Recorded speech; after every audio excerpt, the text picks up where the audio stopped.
अस्सलाम वालेकुम दोस्तों, उम्मीद आप खैरियत से होंगे।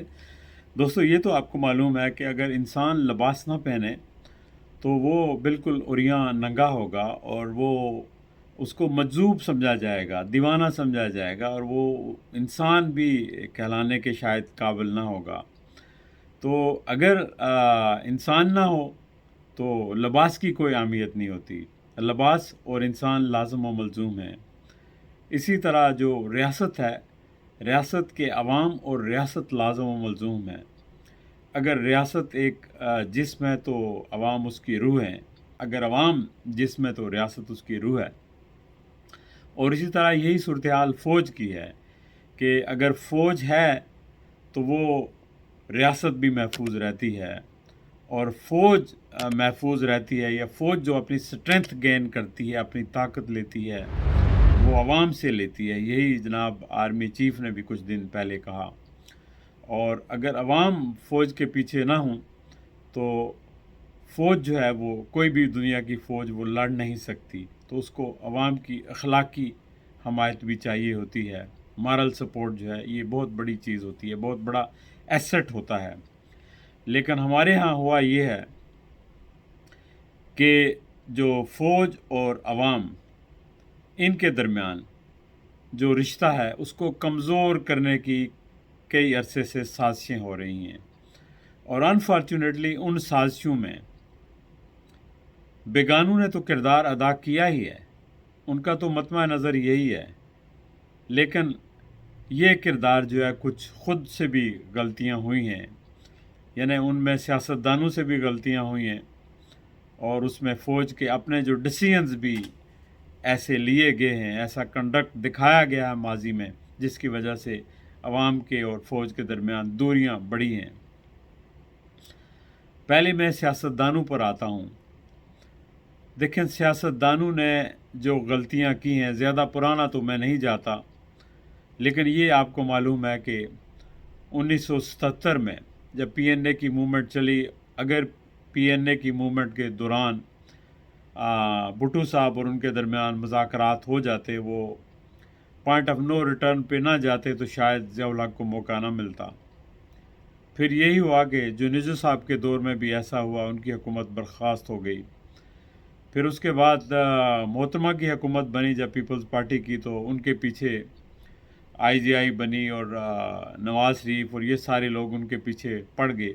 और ये तो कहा जाता है कि सियासतदान कह देते हैं आराम से कि जी ये सारा कुछ आर्मी ने किया है, एजेंसीज ने किया है।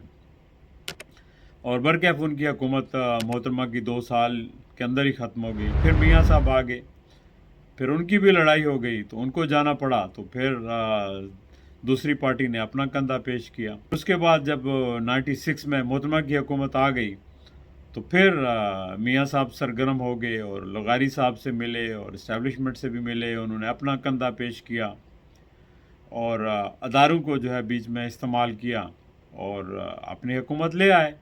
लेकिन उनकी हुकूमत भी ज़्यादा देर न चली। फिर उसके बाद मोहतरमा यहाँ 99 में मुशर्रफ साहब आ गए और इसी दौरान मोहतरमा यहाँ तशरीफ़ लाई। ये 99 की बात है, 99 के एंड में। तो मैं अकेला उनके साथ था, हम कहीं बैठे थे, तो कहने लगी अब मुशर्रफ आ गए हैं तो 10 साल ये लगाएंगे, तो ऐसा क्यों होता है, तो इसका हल क्या है। तो मैंने उस वक्त कहा था कि मोहतरमा इसके ज़िम्मेदार जो है सिर्फ जर्नैल नहीं हैं, इसके ज़िम्मेदार आप ख़ुद पॉलिटिशियंस हैं। आप जब पॉइंट ऑफ नो रिटर्न पे चले जाते हैं तो इनको मौका मिलता है। तो कहती है कि क्या होना चाहिए। मैंने कहा अगर मैं आपकी जगह हूँ तो मैं तो ये सजेस्ट करूँगा कि आप मियाँ साहब से रब्ता करें, बाकी पॉलिटिशियन से रब्ता करें और आप लोगों का एक चार्टर ऑफ डेमोक्रेसी होना चाहिए, जो उनका बाद में मायदा जाके 2005 में हुआ। लेकिन मैं 99 में ये सजेशन दी थी कि आपको पॉइंट ऑफ नो रिटर्न पे नहीं जाना चाहिए। मैंने कई मिसालें भी उनको दी। खैर वो हो गया जब, और जरदारी साहब बन गए, और उस माहदे के बावजूद मियाँ साहब काला कोट पहन के जाके सुप्रीम कोर्ट में पहुँच गए और गिलानी साहब को बरतरफ कराया। और फिर उसके बाद ज़ाहिर है कि जब मियाँ साहब की हुकूमत बन गई, जरदारी साहब ने मुश्किल से 5 साल पूरे किए कंप्रोमाइज़ करके। जब मियाँ साहब की हुकूमत बन गई तो जरदारी साहब के ऊपर मुकदमात शुरू हुए। उन्होंने एक तकरीर की, बड़ी मशहूर तकरीर है, जिसमें उन्होंने कहा कि ईंट से ईंट बजा दूंगा। उसके दूसरे रोज़ उनसे मियाँ साहब से मुलाकात थी, मियाँ साहब ने वो मुलाकात कैंसिल कर दी। जरदारी साहब मुल्क छोड़ कर दुबई चले गए। उनको एहसास हो गया कि अब मैं पहले भी जेल में रह चुका हूँ, तो अब दोबारा जेल में जाने का कोई फ़ायदा नहीं। तो फिर ये हुआ कि उसके बाद जब नवाज शरीफ के ख़िलाफ़ कार्रवाई शुरू हुई तो उस वक्त ख़ान साहब भी आगे बढ़ गए।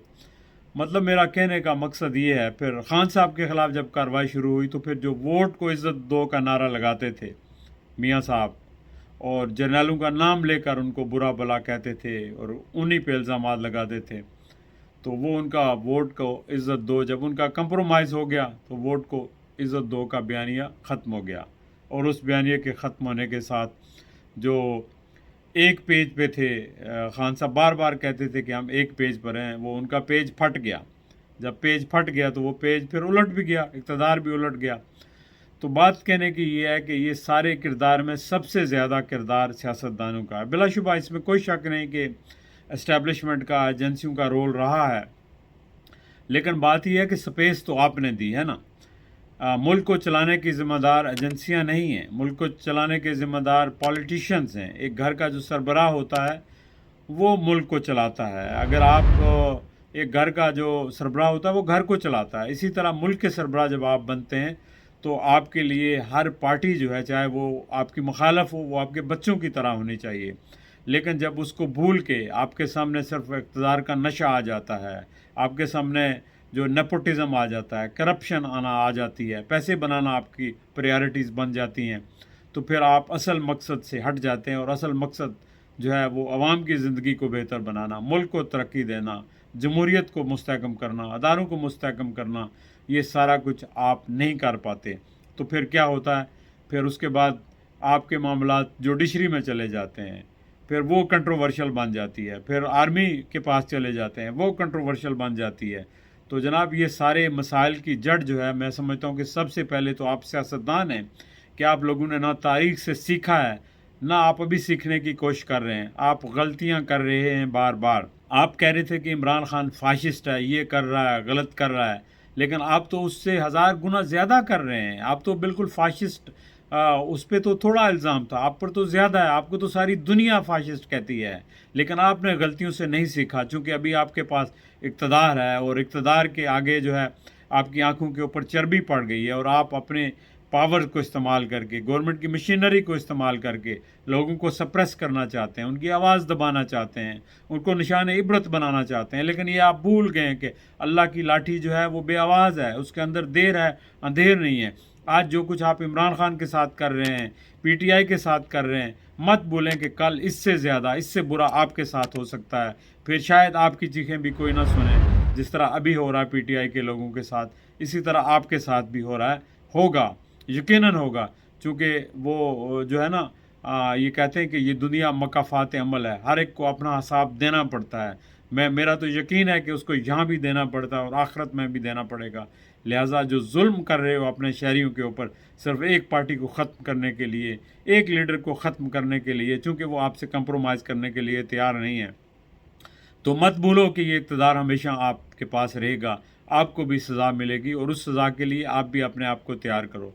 चलें दोस्तों, अपना ख्याल रखिएगा, ये वीडियो ज़रूर शेयर कीजिएगा ताकि हुक्मरानों तक पहुँच सके, और अल्लाह ताला उनको अक्ल दे और उनके दिमाग खोल दे, ताकि वो अपने ही शहरियों के ऊपर जुल्म ना करें और उनकी आएँ और सिसकियाँ अपने ऊपर ना लें। बहुत शुक्रिया, खुदा हाफ़िज़।